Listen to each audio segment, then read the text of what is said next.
আলাইকুম। শুরু করিতেছি মহান আল্লাহর নামে, যিনি পরম করুণাময় ও অত্যন্ত দয়ালু।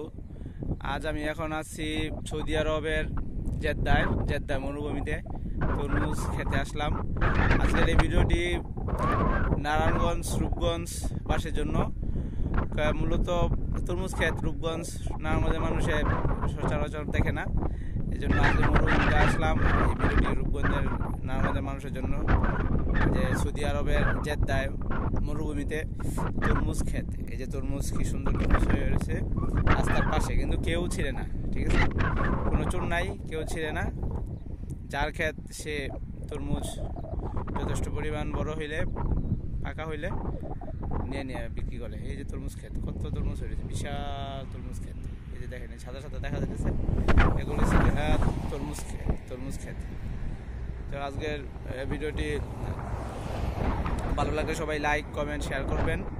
আর তরমুজ ক্ষেত অনেক বাচ্চারা অনেক সময় দেখতে চায়, বাচ্চাদের দেখাবেন, দোয়া করবেন আরও সুন্দর সুন্দর যেন সৌদি আরবে ভিডিও বানাতে পারি, আপনাদেরকে দেখাতে পারি সৌদি আরবের জেদ্দা, সৌদি আরবটা কেমন দেখাতে পারি। এই যে দূরে দেখাইতেছেন এগুলো উট চড়ায় ওদিকে, যে বাড়ি গায়ে অনেক থাকে, আর এই কালা দেখা যায় এগুলো উট, ঠিক আছে।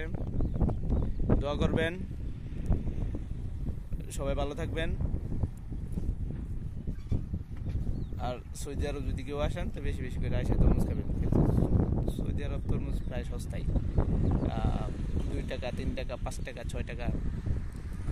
সৌদির 5 টাকা দেয়া খামসা রিয়াল ও হ্যাঁ ইতনিন তালাতা 3 টাকা 4 টাকা দিয়া তরমুজ পাওয়া যায়। তবে সৌদি আরবের 1 টাকায় বাংলাদেশের 32 টাকা 50 পয়সা। আচ্ছা, ভালো থাকবেন, চলে যাচ্ছি। নেক্সটে আবার নতুন কোনো ভিডিও নিয়ে হাজির হব আপনাদের পাশে। সেই পর্যন্ত ভালো থাকুন, এমআর টিভির সাথেই থাকুন। আসসালামু আলাইকুম, খুদা হাফেজ।